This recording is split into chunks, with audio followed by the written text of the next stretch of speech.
Greetings everyone, just a little update here. We are 2 weeks out from the launch of the Contemplative Studies Program on March 30th, and we've had an unbelievable response. So I just wanted to take a moment to thank all of those who've already registered. Thank you so much. The numbers exceeded my wildest expectations, and I'm so pleased, and it's so exciting that so many sincere people have jumped in, and so many new faces and names I'm noticing on the registration. That's an amazing thing, and I look forward to meeting you all. Those of you that are on the fence or still wondering if the program's right for you, I thought I might just give you a little encouragement about moving through transition. Our theme here is the sun is rising and the temperatures are also rising here on the East Coast, and the birds came out this weekend. Mother Nature is telling us that we are heading through a transition and we are moving from winter to spring. And that is, as above, so below. That is also what happens in the human psyche, more than just once. We don't just die once, we die again and again and again, and we are reborn again and again and again. And the concept of rebirth in the Tibetan tradition is one in which it's happening automatically or unconsciously, and driven by impulses and by karmic propensities. And so what we get is transitions where inevitably we wind up on the other side of a rebirth in the very same predicament than the one we left. So if you are right now going through a transition where you've lost a relationship, or you've lost your job, or you're moving, or you've had a medical illness, or you have faced some unbelievable predicament, or a loss of family member, where the world has basically ripped the rug out from underneath you and you have been ill prepared, your karmic propensity will seek ground where it feels groundless, and it will search for what's familiar, like Linus's security blanket. And that will mean that you will pass from one life to the next, basically recreating what you've already known. So you will find the same relationship, you will find the same job, you will heal yourself only to become sick again. You will be ill prepared for the next fatality and the next crisis, because all you have done really is just rely on what you have only already known. Nothing new has been developed, no opening has been created, and no new momentum or pathway has been forged. And so the idea in the Tibetan practice is first and foremost to die well, which means let go sooner. Do you know what I mean? We hold on desperately, even though all the signs and messages are in our face telling us it's time. And we're so afraid. And so many of us stay in relationships far too long. Many of us don't heed the warning signs and just let illness continue. Many of us don't prepare for the inevitable crisis.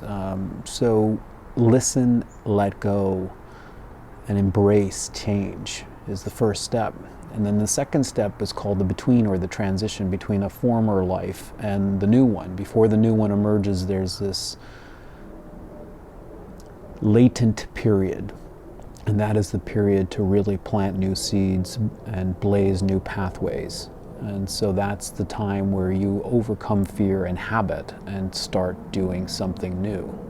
Overcome your defense mechanisms, embrace a new way of being, embrace a new way of looking at yourself, create a better vision, get the inspiration from those who are already out there manifesting that warm your heart and inspire you. And so the bardo is a time where there's lots of fears and doubts and pain and confusion, and you're facing the unknown, and there is no ground underneath you, and all of that is true, and it's all happening. But it is also a time where you earnestly plant seeds for the better life and the new life that you want. And you're basically an architect. You're designing your life whilst in transition, like on-the-job training. And then there is the time where the rebirth happens, and that's where you have created the causes for it, but the conditions then ripen. Just like when you are expecting a child and they give you a due date, you never really know when the child is coming. The child comes when the causes and conditions are all ripe. And manifestation is just like that. When the time is right and the causes and conditions present themselves, then the rebirth happens. And the job isn't done there. What happens is you have to own it. You have to own your manifestation with confidence. You have to embrace the seeds and the ripening effects, and you have to push them forward. And so in my own case, kindly many of you reached out to me over email asking me what this transition has been like for me personally. And in all honesty, it's been very frightening, and there's been no shortages of fears and doubts. And it's been a long process, more than 18 months now. But I left home. I left what was familiar consciously. I walked away from Nalanda. I walked away from my teachers. I walked away from what I had developed. I walked away from all the programming and the content and the network and the community that I had developed for nearly 20 years of my life. Walked away consciously. And that was the biggest, most bold, most courageous step I've ever taken. And don't think for a second it didn't scare the shit out of me. Because what I walked away from was walking towards an abyss, an unknown. But I knew in my heart I had to do it for my own sanity and for my own development. To embrace a new life, you have to leave the old one, and you have to leave it fully. No tethers, no remaining threads. And in the between was scary, okay, because there's no ground, and not just one day of no ground. There is a continuous day after day of not finding ground and not knowing where you're going to land and not knowing if the pieces of your life are ever going to mend. But inside the depth of my soul, I never stopped planting seeds. I always woke up, did my practice, kept building, kept networking, and I also did something a little more subtle than that. I recognized the inherent patterns of my childhood that I wanted to subsume and overcome, things like not trusting other people, not opening my heart to help, to receive help, and not believing in myself. Those were just three of the main ones. And I started believing in myself that I can teach, I can lead, I can be an inspiring figure, I can open my heart to receive the support of people who care about me and believe in me and believe in this vision. And I started doing that. And I have been doing that for many, many, many months. And I never stopped working, and never stopped planting seeds, never stopped cultivating, in spite of all the fears and insecurities and pain and loneliness and sadness. So they come together. And don't believe any path that tells you it's all blissful. I think that's all a bunch of crap. And I think if you're joining the program or thinking about joining something like the program I've set up, there's a lot of malarkey out there.